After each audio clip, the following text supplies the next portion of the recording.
안녕하세요. 화요일입니다. 다 같이 하나님께 우리의 신앙을 고백합니다. 나는 전능하신 아버지 하나님, 천지의 창조주를 믿습니다. 나는 그의 유일하신 아들, 우리 주 예수 그리스도를 믿습니다. 그는 성령으로 잉태되어 동정녀 마리아에게서 나시고 본디오 빌라도에게 고난을 받아 십자가에 못 박혀 죽으시고 장사된 지 사흘 만에 죽은 자 가운데서 다시 살아나셨으며 하늘에 오르시어 전능하신 아버지 하나님 우편에 앉아 계시다가 거기로부터 살아있는 자와 죽은 자를 심판하러 오십니다. 나는 성령을 믿으며 거룩한 공교회와 성도의 교제와 죄를 용서받는 것과 몸의 부활과 영생을 믿습니다. 오늘 함께 나눌 말씀 요한계시록 22장 6절에서 12절까지의 말씀입니다.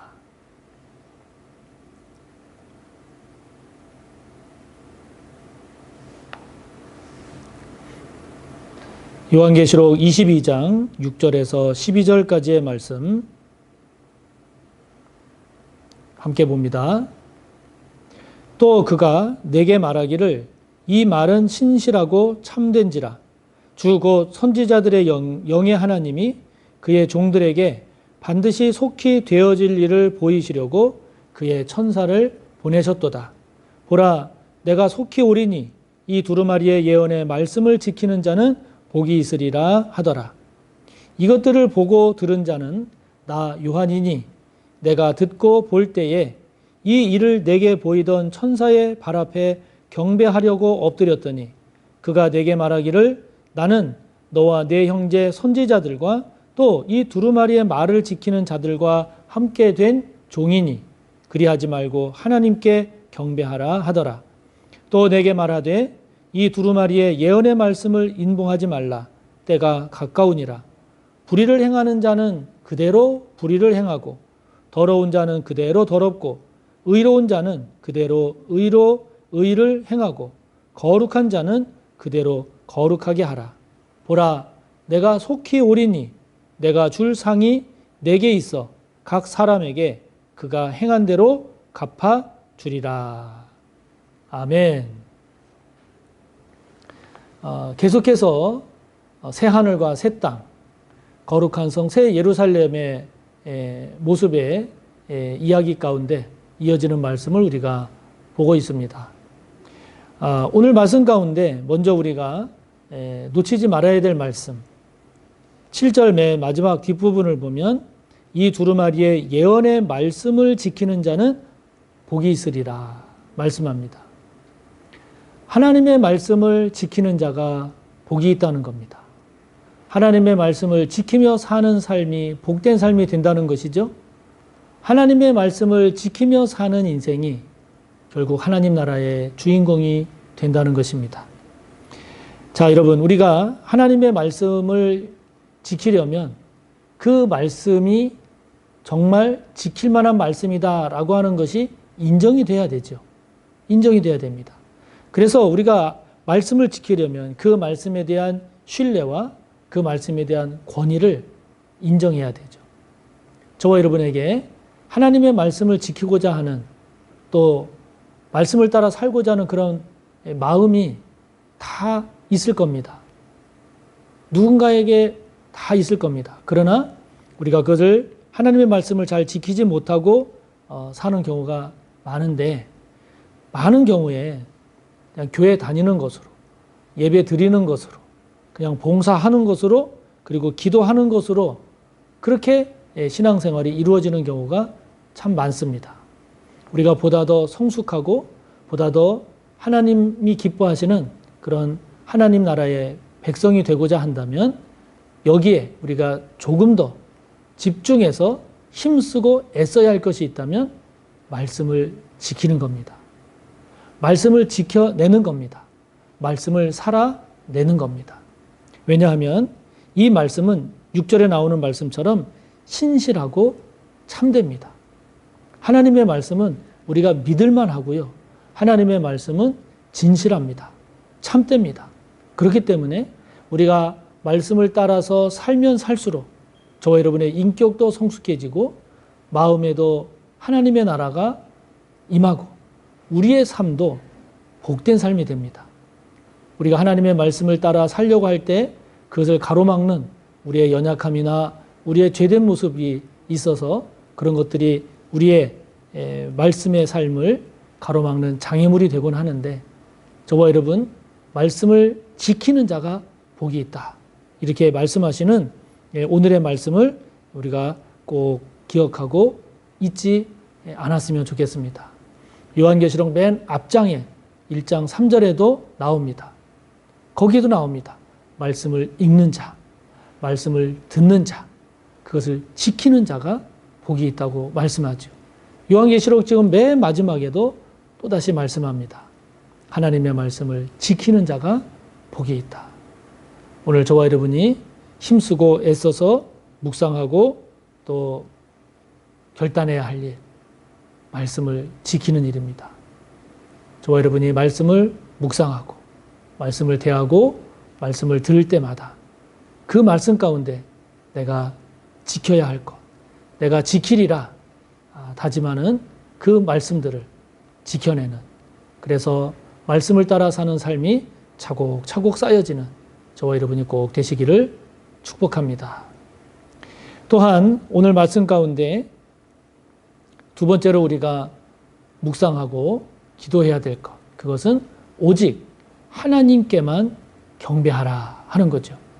지금 요한이 이 말씀을 전하고 있는 천사를 향해서 지금 8절에 보면 그 천사의 발 앞에 경배하려고 엎드리고 있습니다. 지금 이 요한은 이 말을 전하는 자가 천사인 것을 알고 있습니다. 알고 있는데 이 천사가 보여주는 것, 천사가 말하는 것을 듣고 보니까 그 천사의 권위, 그 천사의 그런 능력 앞에 지금 이 요한이 엎드려 경배하려고 하는 겁니다. 천사의 모습에 압도된 거죠. 요한 자신을 훨씬 능가하는, 인간의 능력과 지혜를 훨씬 뛰어넘는 그런 천사의 모습을 보면서 그런 천사 앞에 경배하기 위해서 엎드리는 겁니다. 천사가 말리죠. 천사가 말립니다. 오늘 9절에 나오는 말씀처럼 그리하지 말아라. 오직 하나님께만 경배하라고 천사가 이야기하죠. 여러분, 경배는 오직 하나님께만, 어린 양 예수 그리스도께만 드리는 것이 경배입니다. 그 아무리 누가 많이 갖고 강하고 높다 할지라도 하나님이 아닌, 예수 그리스도가 아닌 것에는 우리가 결코 경배할 수가 없습니다. 우리의 경배를 받으실 분은 오직 하나님, 오직 예수 그리스도죠. 할렐루야. 근데 우리가 이렇게 살아가다 보면 하나님이 아닌, 예수 그리스도가 아닌 것을 우리가 하나님처럼 경배하는 경우가 종종 있단 말이죠. 예전에 제가 섬기던 교회의 경우에 그 어떤 성도님이 그렇게 어느 권사님을 진짜 하나님처럼 따라다녀요. 하나님처럼 섬겨요. 그분이 말하면 그대로 따라하고, 그분이 뭐 하지 마라 하면 안 하고, 뭐 가져오라고 하면 가져오고, 진짜 하나님을 섬기듯 그렇게 하는 거예요. 여러분, 사람은 우리의 경배의 대상이 결코 될 수가 없습니다. 그런 경우에 대부분은 거의 다 100% 신앙이 잘못 성장하고 잘못된 길로 가기가 쉽습니다. 우리가 하나님 이외에 하나님처럼 여기고 있는 것은 없는가? 그 성도님의 경우에 그 권사님한테 기도도 받고 예언도 받고 아프면 치유 기도도 받습니다. 어떤 경우에 또 나서요. 그러다 보니까 아주 이분이 그 권사님을 진짜 하나님처럼, 예수님처럼 생각을 하면서 이렇게 교회를 다니는 모습을 봤는데, 여러분, 그런 것뿐만이 아니라 우리가 살아가는 우리의 삶의 모습을 보면 하나님이 아님에도 불구하고 우리가 하나님처럼 경배하는 것이 있거든요. 재물일 수도 있고, 우리가 살아가면서 내가 정말 나에게 꼭 필요한, 정말 내가 소중하게 생각하고 정말 나에게 이것이 있었으면 좋겠다, 이렇게 되었으면 좋겠다 라고 하는 것들이 저와 여러분의 하나님이 되어서 오히려 실질적으로는 하나님보다 그것을 더 하나님 삼고 더 그것을 추구하는 그러한 삶의 모습을 띠기가 쉽죠. 오늘 성경은 이 요한의 모습을 통해서 천사의 말을 통해서 우리에게 다시 한번 말씀해 줍니다. 오직 하나님만을 경배하라고. 하나님이 아닌 그 어떤 천사조차도 경배받을 대상이 아님을, 아무리 능력이 뛰어나고 아무리 압도할 만한, 우리 인간을 압도할 만한 그러한 능력과 지혜의 소유자라 할지라도 하나님이 아닌 그 어떤 것도, 그 누구도 우리의 경배의 대상이 될 수 없음을 다시 한번 깊이 고백하면서 절대 권위는 오직 예수님입니다. 오직 하나님입니다. 이것이 갖는 의미와 우리의 삶의 모습을 다시 한번 잘 정립하는 저와 여러분이 되시기를 바랍니다. 그러면서 오늘 한 가지 우리에게 말씀해 주는 것, 그것은 12절 맨 마지막을 보면 각 사람에게 그가 행한 대로 갚아주리라 하는 겁니다.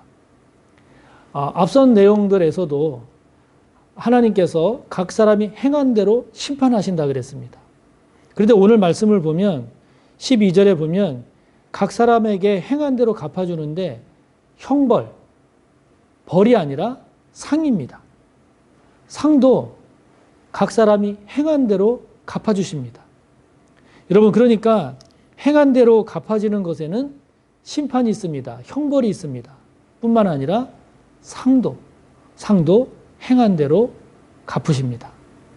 이것은 행위를 통해서 구원받는다라고 하는 차원을 이야기하는 게 아닙니다. 그게 아닙니다. 그게 아니라 각 사람에게 하나님으로부터 받는 상급이 다를 수 있다는 거죠. 여러분, 기독교 신앙의 중요한 내용 중에 하나가 선행에 대해서 하나님께서 이렇게 상으로 보상해 주시지만 악에 대해서는 징벌하신다 하는 것이죠. 그러면 천국은 이렇게 누구는 상급이 크고 자금에 따라서 차별이 생겨서 적게 받은 사람이 수치스럽고 수치심을 느끼고 많이 받은 사람을 부러워하는, 그러면 그게 천국입니까? 이렇게 우리가 생각할 수도 있죠. 그러나 하나님으로부터 받는 상, 이런 상급의 차이가 차별을 말하는 게 아닙니다. 그래서 그 차이로 인해서 더 많이 받은 사람을 부러워하고 적게 받아서 부끄럽게 여기고 그것 때문에 갈등을 일으키고 그런 차원을 이야기하는 게 아닙니다. 많이 받은 사람은 많이 받은 사람대로 하나님께 감사하고 경배합니다. 적게 받은 사람은 적게 받은 사람대로 나에게 이런 상급이 주어지다니 감사하고 하나님을 경배하는 것입니다.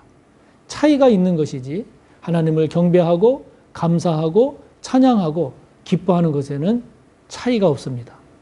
우리가 하나님 앞에 이 땅에서 살아갈 때, 우리가 나중에 하나님 앞에 설 때 다 똑같지 않습니다. 구원받아 그 나라에 참여하는 것은 같다 할지라도 상급이 다름을 기억하십시오. 그러므로 저와 여러분이 내가 만약에 하나님 앞에 상급을 받는다면, 상을 받는다면 무엇 때문에 받을까? 한번 생각해 보는 것도 의미가 있습니다.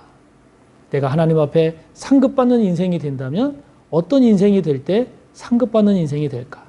내가 무엇에 힘쓰고 내가 어떤 열매를 맺을 때 하나님은 이것을 나의 상급으로 여겨주실까?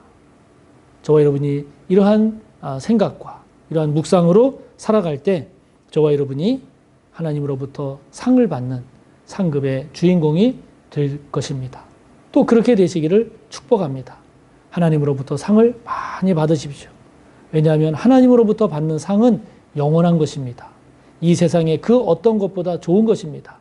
내가 헌신하고 섬기고 충성하고 드린 것보다 비교할 수 없는 좋은 것이기 때문에 꼭 하나님으로부터 상급받는 저와 여러분의 인생, 믿음이 되시기를 축복합니다. 하늘에 계신 우리 아버지, 아버지의 이름을 거룩하게 하시며 아버지의 나라가 오게 하시며 아버지의 뜻이 하늘에서와 같이 땅에서도 이루어지게 하소서. 오늘 우리에게 일용할 양식을 주시고 우리가 우리에게 잘못한 사람을 용서하여 준 것 같이 우리 죄를 용서하여 주시고 우리를 시험에 빠지지 않게 하시고 악에서 구하소서. 나라와 권능과 영광이 영원히 아버지의 것입니다. 아멘.